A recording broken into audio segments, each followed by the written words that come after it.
सबसे बड़ी खबर, सबसे बुरी खबर। तो चलिए शुरू करते हैं। सदर मुमलिकत ने आज पीका तरमीमी बिल पर दस्तखत कर दिए और अब ये बाज़ाब्ता तौर पर कानून बन चुका है। ये सारा शोर सुन रहे हैं कि पीका पीका पिकाचू, ये पिकाचू लॉ है क्या? Prevention of electronic crimes act. कोई भी अगर फेक न्यूज़ जानबूझकर फैलाएगा जिससे इंसाइटमेंट होगी तो 3 साल की जेल होगी उसको, 20 लाख तक उस पर फाइन लग सकता है या दोनों चीज़ें भी उसके साथ हो सकती है। क्या बोला तूने? अब ये कानून जो है आज मंजूर कर लिया है सेनेट ने, अब इसको इन्फोर्स किया जाएगा और इस पर अपोजिशन, इंसानी हुकूक की तंजीमें और सहाफ़ियों की तंजीमें एतराज़ात कर रही हैं। ये जो कानून बन रहा है ये तो खालिसतन ऐसा लगता है कि आज़ादी इजहार राय का गला घूंटने के लिए बन रहा है। यही नहीं, अभी और सुनिए। आप लोगों ने फेक न्यूज़ के आड़ में जो इतना काला कानून जो है पास होने के लिए आज साइन कर दिया। मेरा ख्याल है पाकिस्तान की मीडिया की तारीख में ये सबसे बदतरीन कानून बना। जब इस कानून को मंजूर किया जा रहा था तो पाकिस्तान के मुख्तलिफ शहरों की सड़कों पे सहाफ़ी और इंसानी हकूक़ की तंजीमों के कारकुन जो हैं इस मुतनाज़ा कानून के ख़िलाफ़ मुजाहरे कर रहे थे। अभी मजा आएगा ना भिड़ो। पूरी दुनिया में कोई ऐसी एग्जांपल मुझे नहीं मिलती जहां पे क्रिमिनलाइजेशन ऑफ मिस इन्फॉर्मेशन से मसला हल हुआ हो। तो जहां पे ये कानून इसलिए लेके आया जा रहा है कि वो डिसइंफॉर्मेशन को कैटर करेगा, तो ये तो बिल्कुल नहीं होगा इससे। पाकिस्तान भर में एक्टिविस्ट, जर्नलिस्ट तो प्रोटेस्ट कर ही रहे हैं। मैं 40 साल से मीडिया में हूँ। अच्छा, ठीक है। हमने अयूब खान के ज़माने के प्रेस एंड पब्लिकेशन कानून भी देखे हैं, भुगते भी हैं। ये ऐसे लगता है कि हम घूम फिर के अयूब खान के ज़माने में चले गए। ठीक है, समझ गया। तो पाकिस्तान में ऑफिशियली ट्विटर भी बैंड है, फायरवॉल भी लग चुका है। गवर्नमेंट की पूरी कोशिश है कि भाई पाकिस्तान को नॉर्थ कोरिया बनाया जाए। आपने सभी के ऊपर पाबंदियां लगा दी हैं और इसके अंदर इतनी मिसचिफ है, इसके अंदर इतनी खामियां हैं। ऐसे कानून अब बना रही है ताकि मुस्तकबिल में तमाम लोगों को कंट्रोल किया जा सके। आप इमेजिन करें उन्होंने सब कंट्रोल कर लिया इसके जरिए। हमारे यहाँ ऐसा ही होता है। पाकिस्तान के अंदर एक वर्किंग जर्नलिस्ट है जो कल को किसी की करप्शन को एक्सपोज करना चाहता है, वो उसको नेशनल सिक्योरिटी के ऊपर जो है वो गिरफ्तार किया जा सकता है। उसको नजरिए पाकिस्तान के खिलाफ, उसको मजहब के ऊपर, उसको किसी दोस्त मुल्क के अंदर आप जो अगर आप कोई उसके हवाले से कोई खबर देते हैं उसके ऊपर आप अरेस्ट हो सकते हैं।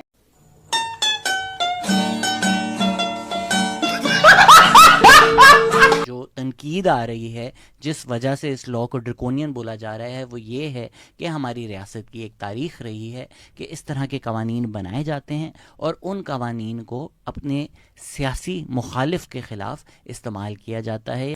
अभी 2 मुकदमे मेरे ऊपर दर्ज किए गए हैं और दोनों दफा क्या किया गया है, मैंने ट्वीट कुछ और लिखी, उस ट्वीट को बदल के नए अल्फाज उसके अंदर शामिल करके और मेरे ऊपर मुकदमा दर्ज करवा दिया।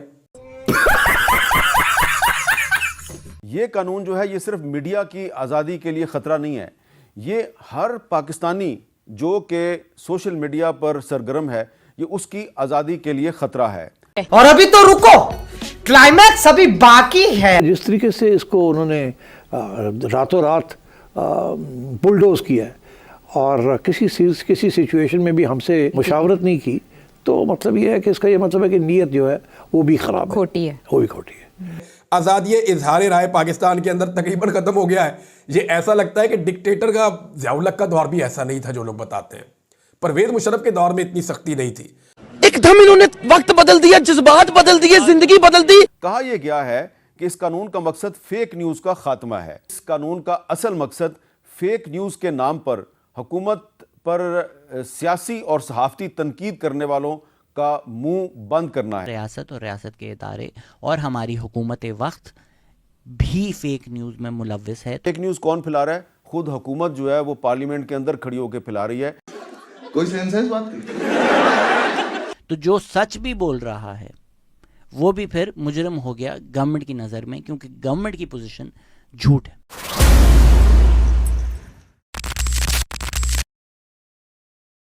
इन चीज़ों को देखते हुए मौजूदा हुकूमत, क्योंकि कठपुतली हुकूमत है और ये जाली फार्म 47 के तहत लाकर बिठाई गई है, तो एस्टेब्लिशमेंट इनसे कोई भी कानून पास करवा सकती है। ये फॉर्म 47 की हुकूमत है, इस हुकूमत के पास कोई पावर नहीं है, ये बिल इस हुकूमत ने नहीं बनाया। समझ रहे हो? समझ रहे हो आप? समझ रहे हो ना? एस्टेब्लिशमेंट जो है उसको इस बात का आइडिया है कि पाकिस्तान में जिसने भी इलेक्शन लड़ना है उसने हमारे खिलाफ ही लड़ना है अब, और हमारे खिलाफ ही जो जाएगा उसी को वोट डालेगी पाकिस्तान की आवाम। तो ऐसे में वो अपनी अब एक शील्ड बना रहे हैं कि कम से कम हम तो महफूज हो जाएं। क्या बात है सर, क्या बात है सर, क्या बात, ये बात है। तो जब रियासत को कोई चीज़ अपने खिलाफ लगे, वो आइडियोलॉजी ऑफ पाकिस्तान या मज़हब का सहारा लेती है, उस चीज़ को एंटी इस्लामिक या एंटी पाकिस्तान पेंट करके उनको ट्रेटर्स लेबल करके, गद्दार लेबल करके और उनके खिलाफ प्रोपेगेंडा चलाती है। ये अफसोस हमारी मुल्क तारीख का ये हिस्सा है।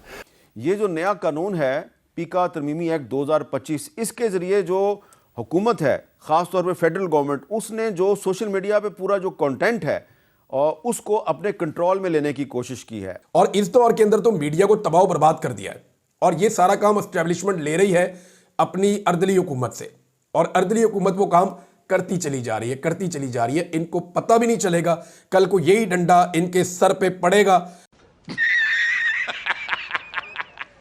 अनफॉर्चुनेटली यही पाकिस्तान की तारीख रही है, और आप बार बार इसी एक फेक WWE की तरह का जो डेमोक्रेसी है उसमें फंस जाते हैं। मजाक बनाया हुआ है आपने कि जी आप एक कानून पास कर देते हैं, फिर उसके बाद आप कहते हैं अमेंड करने के लिए तैयार है, फिर उसके ऊपर आप हमें घुमाएंगे फिर आएंगे और कहेंगे अमेंड करता है। क्या ये नॉनसेंस है? चीटिंग करता है तो चीटिंग करता है तो लगता है कि मुतवातिर एक फैसला कर लिया है तमाम सियासी पॉलिटिकल क्लास ने कि कोई भी आ गया करना यही है। तो फ़र्क क्या है फिर इन सब में? फ़र्ज़ करें कल को मुल्क में इमरजेंसी लग जाती है, या कोई कौमी हुकूमत बना दी जाती है, या कोई टेक्नोक्रेट हुकूमत लाई जाती है, या कोई और हुकूमत मिली जुली सरकार लाई जाती है, तो ये जो कवानीन अब बनवाए जा रहे हैं इनके ऊपर फिर कोई उंगली नहीं उठा सकेगा। ये भी जो है ये पॉलिटिकली विक्टिमाइज करने के लिए इस्तेमाल किया जाएगा कानून। अगर हुकूमत के खिलाफ क्रिटिसिज्म भी किया जाता है तो वही गवर्नमेंट पार्टी बन जाए, और फिर इंसाफ कैसे होगा? कि आपको तो हमने सोचा कि अच्छा आपकी नीयत ठीक है, आप कोई गलत काम नहीं करेंगे, ज़्यादती नहीं करेंगे किसी के साथ, और जो लोग जेन्युइनली ये गड़बड़ कर रहे हैं उन सोशल मीडिया प्लेटफॉर्म्स को बंद करेंगे। आप सिस्टम पार देंगे, सिस्टम पार देंगे। तो कानून जिस तरह के बन रहे हैं ना पाकिस्तान में, इनको देखकर ना एक दौर याद आता है डिक्टेटर्स का। ज़ियाउल हक का दौर हो या मुशर्रफ का दौर हो, हम देखते थे दुकानों में, ख़ास तौर पे जो हजामों की दुकानें होती थी जहाँ आप कटिंग करवाने के लिए जाते हैं, या होटलों में या रेस्टोरेंट में, वहाँ एक ना छोटी सी तहरीर मिल जाती थी कि सियासी गुफ्तगू से परहेज़ करें या सियासी गुफ्तगू मना है। ये एक्ट आई तो 2016 में, पर अब जो शोर मच रहा है 2025 में वो है इसकी एक लेटेस्ट अमेंडमेंट का, जो कहती है कि भाई अब एक फेडरल इदारा बनेगा, एजेंसी बनेगी।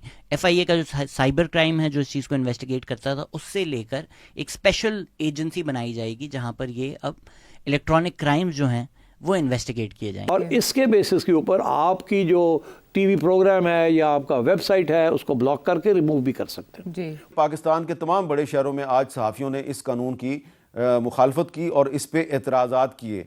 मामला यह है कि यहाँ पे पिक एंड चूज है, मुखालिफिन को कुचलने के लिए इस कानून को इस्तेमाल किया जाता है, और इसको बनाने का कोई और मकसद नहीं है। इस तरीके से ये कानून बना गया है, उससे इतनी खामियां छोड़ दी गई हैं कि कोई भी सड़क के ऊपर से उठ के और एक कंप्लेंट कर सकता है, और उसके बाद नजम सेठी का प्रोग्राम बंद हो सकता है 24 आवर्स के अंदर। थोड़ा बहुत ही बचा कुचा पाकिस्तान में फ्रीडम ऑफ स्पीच है, मेरी नज़र में ये उसको भी ख़त्म करने के लिए लाया गया है। जितने मर्जी सख्त कवानीन बनाएं, जितना मर्जी सख्त क्राइटेरिया रखें, लेकिन कवानीन का इस्तेमाल दुरुस्त होना चाहिए। ये नहीं होना चाहिए कि उसमें पिक एंड चूज हो, इसको फंसाओ और इसको छोड़ दो। याद रखें, अपने अवाम के सामने सरेंडर करेंगे तो अवाम आपको इज्जत देंगे। ये हुकूमत बेबस है, वो उसमें हम भी धरे जाएंगे, सारा मीडिया धरा जाएगा उसमें।